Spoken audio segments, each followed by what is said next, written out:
Securities के अविनाश गुराक्षकर जी हैं। अविनाश जी, इससे पहले मैं आपसे कल के बाजार के बारे में आकलन लूं, मुझे बताइए जो दिग्गज टाटा स्टील ने अपने तिमाही नतीजे पेश किए, मैं उस पर आपका एक चेक लेना चाहूंगी। हमने देखा कि मुनाफे के फ्रंट पर या आय के फ्रंट पर या मार्जिन के फ्रंट पर बढ़ोतरी तो डेफिनेटली देखने को मिली है, लेकिन जो जी बिजनेस का अनुमान था, खासतौर से अगर हम मुनाफे की बात करें या एबिटा मार्जिन की बात करें, तो वो कुछ अनुमान से कम रहा है।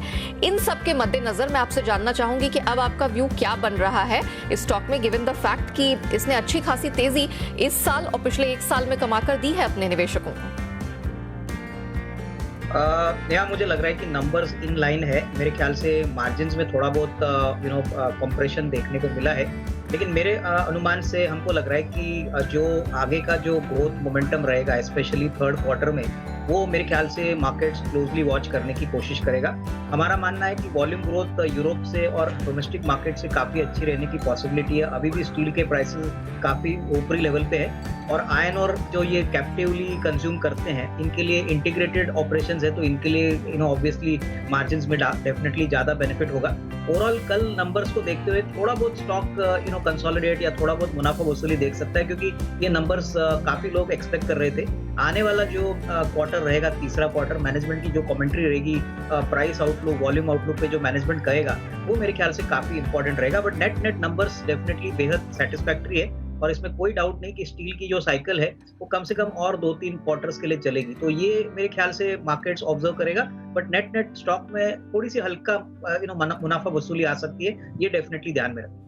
चलिए ये तो बात हो गई टाटा स्टील की, जिसने अपने तिमाही नतीजे पेश किए, लेकिन अविनाश जी बताइए कल के बाजार में क्या उम्मीद की जाए, और साथ ही आप अपनी जो पोजिशनल ट्रेडिंग कॉल है वो भी जरा हमारे दर्शकों के साथ साझा कीजिए।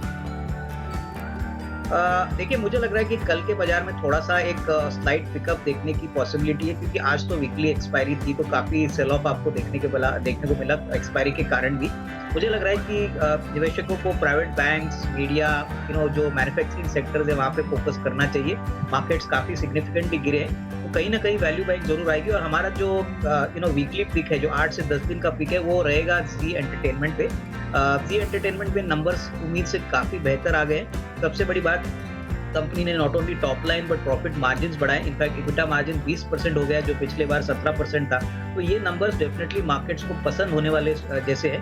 आज स्टॉक ने थोड़ी बहुत कमजोरी जरूर दिखाई थी मार्केट सेंटिमेंट के कारण, लेकिन डेफिनेटली हमको लग रहा है कि 8 से 10 दिन में ये 330-35 तक आराम से जा सकता है। आगे और भी इन्वेस्टमेंट बाइंग आएगी जब काफी रिसर्च रिपोर्ट्स कल रिलीज होंगे, तो मेरे अनुमान से ये डेफिनेटली इन्वेस्टर्स को मिस नहीं करना चाहिए। एक 8 से 10 दिन के पिक के लिए 333 का टारगेट प्राइस लेके इसको खरीदना चाहिए। अविनाश जी से समझ लेते हैं कि कल इन दोनों स्टॉक्स में नतीजे आने से पहले क्या तैयारियां की जा सकती हैं। अविनाश जी, सबसे पहले तो ओएनजीसी के बारे में बता दीजिए।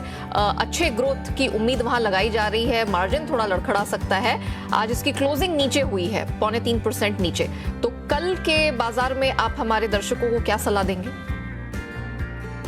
मुझे लग रहा है कि देखिए, नंबर्स तो काफी स्ट्रॉन्ग आएंगे, और जिस प्रकार का क्रूड का भाव बढ़ा है, और मेरे ख्याल से अभी भी जो हेडविंड्स है वो काफी पॉजिटिव है इम्पैक्ट क्रूड के कीमत के लिए बढ़ने के लिए, तो इसका डायरेक्ट इम्पैक्ट ओएनजीसी को आएगा। मेरे ख्याल से जिनके पास है वो होल्ड करे।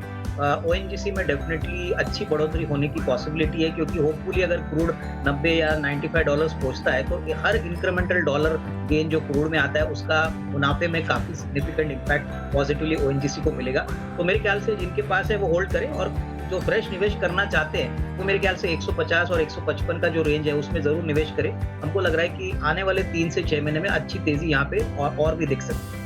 क्या इतना ही कन्विक्शन आपका कोल इंडिया को लेकर भी है, क्योंकि यहाँ पर भी चाहे आय देखी जाए या एबिटा मार्जिन, सब में कुछ बढ़ोतरी की ही उम्मीद है, तो यहाँ पर आप क्या सलाह देंगे?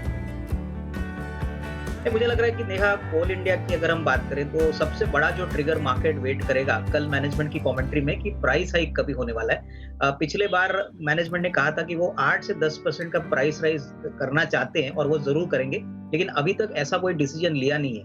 प्राइस हाइक स्टॉक के लिए एक बहुत बड़ा ट्रिगर साबित हो सकता है, क्योंकि नॉर्मली कोल इंडिया एक ऐसा शेयर है जो डिविडेंड यील्ड के लिए ज्यादातर इन्वेस्टर्स ऑप्ट करते हैं। तो यहाँ पे पहली बार वॉल्यूम ग्रोथ अच्छा है, प्रॉफिटेबिलिटी अच्छी है, कोल का इंटरनेशनल शॉर्टेज है, तो कहीं ना कहीं मुझे लग रहा है कि इस स्टॉक में भी एक अच्छा पॉजिटिव रुझान रहेगा रिजल्ट्स के बाद। लेकिन management commentary will be more important, क्योंकि प्राइस हाइक अगर आता नहीं है तो मार्केट्स इस पॉइंट के कारण थोड़ा सा स्टॉक नरम हो सकता है। तो इसमें मेरे ख्याल से it is better to wait. कल ऑन कॉल है, ऑन कॉल के बाद आपको थोड़ा सा और अंदाजा आएगा कि इस बारे में कंपनी क्या सोचे। बिल्कुल। अविनाश जी, आप क्या सलाह देंगे हीरो मोटोकॉर्प में? अगर खराब नतीजे आते हुए दिख रहे हैं तो कल वर्ड ऑफ कॉशन क्या होगा हमारे दर्शकों के लिए?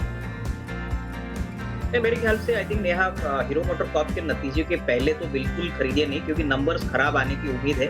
प्लस जिस प्रकार का मार्जिन प्रेशर कंपनी दिखाएगी, क्योंकि स्टील की कीमतें काफी सिग्निफिकेंटली बढ़ी है, तो कंपनी मार्जिन प्रेशर को कैसे टैकल करती है, वो मेरे ख्याल से सबसे बड़ा चिंता का विषय है। दूसरी बात, वॉल्यूम ग्रोथ जब तक कम से कम 8 से 10% नहीं होता, तब तक मार्केट्स इस स्टॉक को सिर्फ एक वैल्यू स्टॉक और ग्रोथ स्टॉक के पॉइंट ऑफ व्यू से नहीं देखेगी। तो मेरे ख्याल से पोस्ट रिजल्ट्स जो मैनेजमेंट की कमेंट्री आएगी, कॉस्ट के ऊपर मैनेजमेंट की क्या स्ट्रेटेजी है, वॉल्यूम ग्रोथ कितना आएगा आने वाले क्वार्टर में, क्योंकि थर्ड क्वार्टर दिवाली और दशहरा का क्वार्टर है, तो इसमें उम्मीद है कि नंबर्स Q2 के हिसाब से काफी अच्छे आएंगे। तो मेरे ख्याल से वेट एंड वॉच करिए, और कल नतीजे के बाद ही मेरे ख्याल से एक फ्रेश रिव्यू हम ले सकते हैं। अविनाश जी बताइए, हिंडाल्को पर आपकी क्या राय बन रही है?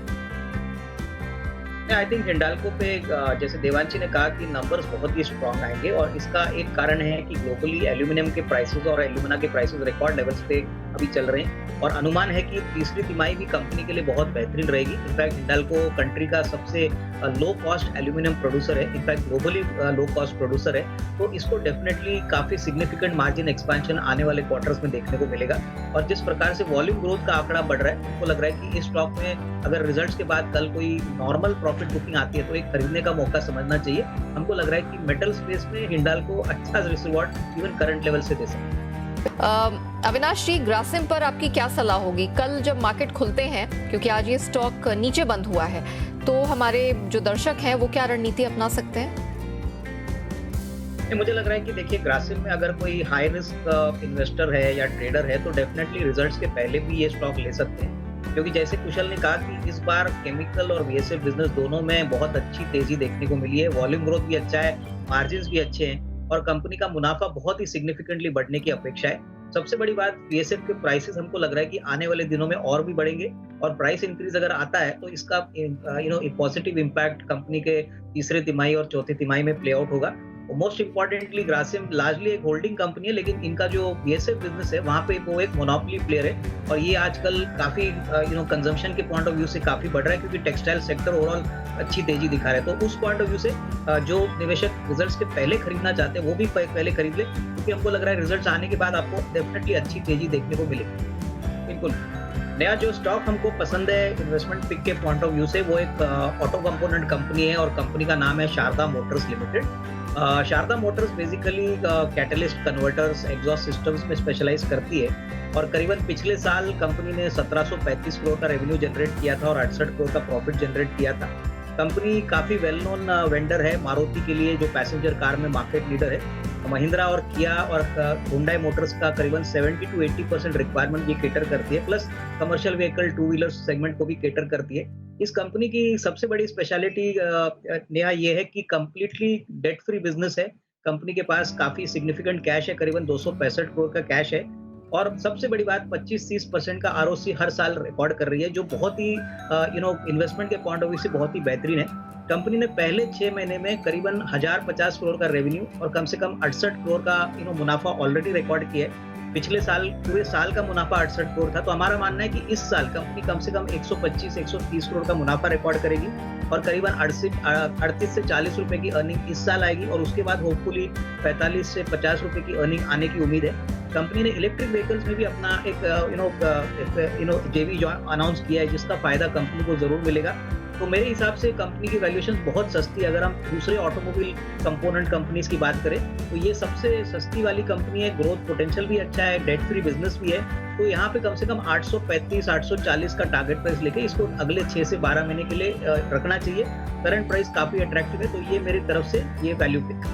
चलिए, वैल्यू पिक, दमदार कमाई कराने वाला शारदा मोटर्स पर दाव